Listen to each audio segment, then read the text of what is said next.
안녕하세요. 하루를 여는 하늘의 귀한 양식 만나방송의 박종현 목사입니다.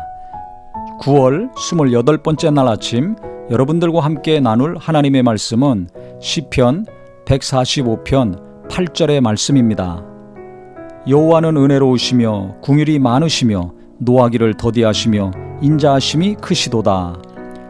하나님은 은혜를 베풀어 주시는 분이죠. 이걸 우리가 잘 알고 인정하고 있습니다. 그런데 긍휼이 많으시며 노하기를 더디하신다 그랬습니다. 하나님도 노를 바라실 때가 있죠. 그런데 긍휼이 많으시다고 했습니다. 오늘 이 말씀을 보면서요, 긍휼이 있을 때도 있지만 긍휼이 여길 때와 분노를 일으킬 때 어느 때가 더 많은가 제 자신을 잘 생각해 봤습니다. 요즘은요, 화가 나는 일이 많더라고요. 긍휼히 여기는 것보다 화가 나는 게 많아요.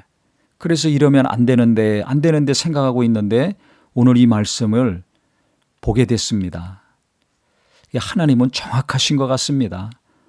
제가 영적으로 어떻게 해야 될지, 마음과 생각을 어떻게 바꿔야 될지 정확히 아시고 이 말씀을 주셨다고 저는 생각을 합니다. 우리 성도님들은 요즘 어떠십니까? 잘못하는 사람 긍휼히 여깁니까? 아니면 화가 나고 비난합니까? 어떤 말이 많이 나오고 어떤 감정이 더 많이 생기나요? 우리 성도님들도 가정에서도 그렇고 일터에서도 그렇고 교회에서도 그렇고 자기 마음을 좀 헤아렸으면 좋겠습니다.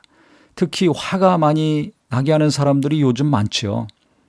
코로나 때문에 스트레스도 많은데 명절 이후에 또 확진자들이 늘어나서 얼마나 또 신경이 많이 쓰입니까? 그래서 사업도 안 되고 정상적인 삶을 계속 오래 살지 못하니까 예민하고 날카로워져 있는데요. 그래서 그런지 이 분노하는 것이 긍휼히 여길 때보다 많은 것 같습니다. 오늘 하나님의 우리에게 은혜를 베푸셨다면 언제 베풀어 주셨습니까? 우리가 죄인 되었을 때 베풀어 주셨죠. 하나님과 원수 되었을 때, 가장 연약할 때 우리를 긍휼히 여겨 주셔서 독생자를 보내주셨고, 예수님도 우리를 불쌍히 여기시고 내 죄를, 우리의 연약함을 다 담당하시고 십자가에서 고난 받으셨습니다. 하나님의 은혜는 지금도 변치 않고 나를 정죄하고 비난하지 않으시고 화내지 않으시고 용서해 주시고 변화될 때까지, 회개할 때까지 인내하고 계시지 않습니까? 그래서 계속해서 하나님의 은혜는 변함없이 동일하게 내게 쏟아지고 있는데 왜 우리는 누군가를 긍휼히 여기고 그 은혜의 눈으로 보고 품고 기다리지 못하고 계속 작은 일에도 화를 내고 정죄하고 큰 일에는 비난하고 또 심한 욕까지 할까?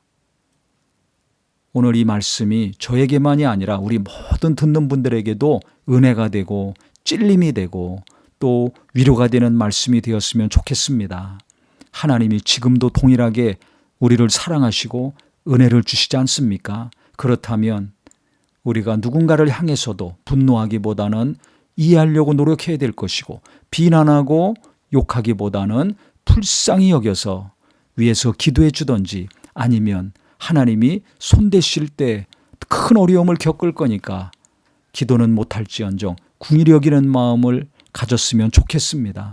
그럴 때 우리가 갈수록 인자한 사람, 온유한 사람, 많은 사람들에게 존경받는 참 성도가 될 수 있을 것입니다. 이와 같은 은혜가 가족들 간에 이루어지고 교회에서도 이루어지고 일터에서 학교에서도 계속 이루어지므로 하나님의 은혜가 내게만 멈추어 끝나는 은혜가 아니라 가족들에게 이웃들에게 계속 흘러가서 이 어렵고 힘들 때 나 때문에 위로받고 나 때문에 평안을 얻는 많은 사람들이 생기기를 예수님의 이름으로 축원합니다. 하나님 아버지, 하나님은 변함없이 계속 내게 은혜를 베푸시는데 나를 사랑하시고 변치 않는 그 마음을 계속 알려주시는데 나는 누군가를 왜 계속 분노하며 비난하며 정죄하고 있는가? 내 스스로를 깨닫고 돌이키게 하여 주시옵소서. 그래서 변함없이 사랑하시는 그 은혜 가운데 나도 누군가를 향해서 긍휼히 여기는 주님의 마음으로 기도하고 바라보고 만나는 자 되게 하여 주시옵소서.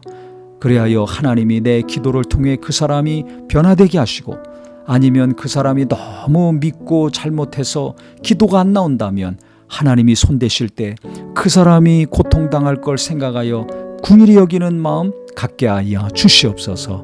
예수님의 이름으로 기도합니다. 아멘.